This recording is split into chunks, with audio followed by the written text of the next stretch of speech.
Ba'zida shunchaki tinch joyga borib, hamma narsadan, hamma odamlardan qochib, o'zimiz bilan yolg'iz qolishni xohlaymiz. Ichimizda yig'lab yotgan dardni jim bo'lib eshitishni, chunki charchadik. Na jismoniy, na moliyaviy. Bu ichki charchoq, ruhiy og'riq. Qarzlar, kreditlar, to'lanmagan hisob-kitoblar, endi bu muammolar oy boshida emas, har kunning har daqiqasida yuragimizni siqadi. Qayerdan topamiz, qanday to'laymiz degan savollar boshimizdan ketmaydi.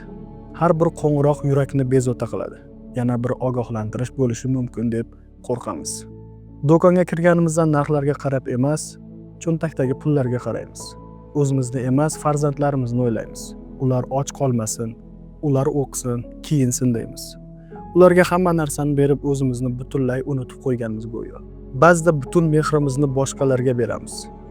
Lekin o'zimizga hech kimdan mehr tushmaydi. Odamlar ko'zimizga qarab kulishadi, lekin ichimizda nima bo'layotganini sezishmaydi. Biz esa ichkaridan yemirilayotganimizni bildirmay, kulib yurishga o'rganib qolganmiz. Bir vaqtlar bizda ham orzular bor edi. Endi esa ular faqat majburiyatlardir. Hayotdan zavq olishni emas, tirik qolishni o'ylayapmiz. Dam olish yo'q, ichki sokinlik yo'q. Ko'p odamlarga yordam berganmiz, ammo o'zimiz yiqilganimizda yonimizda hech kim qolmaydi. Nima bo'ldi deb so'raydigan odam ham yo'q.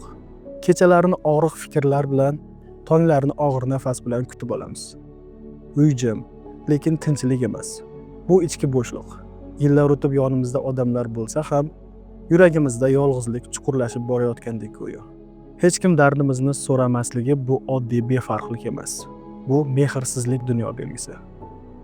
Ishlaymiz, harakat qilamiz, tirishamiz, lekin ko'nglimiz to'q emas. Chunki ichki tinchlik yo'q. Orqamizda qarzlar qolmoqda, oldimizda esa noaniq kelajak. Ruhimiz charchagan, ichimiz bo'sh. Qachon oxirgi marta xotirjam uxlaganmiz? Fikrlar uxlatmaydi. Bu uyqusizlik emas, bu hayot og'irligi. Odamlar bizni tushunmaydi, chunki ular natijani ko'rishadi xolos. Kurashni emas. Ular tashqi ko'rinishimizni baholaydi, ichimizda urushni emas. Har kuni o'zimizni o'zimiz ko'taryapmiz. Har kuni yiqilgan joyimizdan o'zimiz turyapmiz. Va eng og'iri bu kurashni hech kim bilmaydi. Hatto eng yaqin odamimiz ham. Chunki odamlar o'ylama, yengil bo'l deyishadi. Lekin yuraging og'ir bo'lsa qanday yengillik bo'lishi mumkin? Ammo hali ham shu yerdamiz. Nafas olyapmiz. Bu og'riqli so'zlarni eshityapmiz. Demak, ichimizda hali ham umid bor. Eslab qolaylik. Bu og'riqlar bizni sindirish uchun emas, balki shakllantirish uchun kelgan. Biz yolg'iz emasmiz. Bizdeklar ko'p va ularning har biri kurashyapti. Bu davr abadiy emas. Bu ham o'tadi. Eng qorong'u tun, tongga eng yaqin vaqt. Biz kuchlimiz, charchaganmiz, lekin taslim bo'lmaganmiz.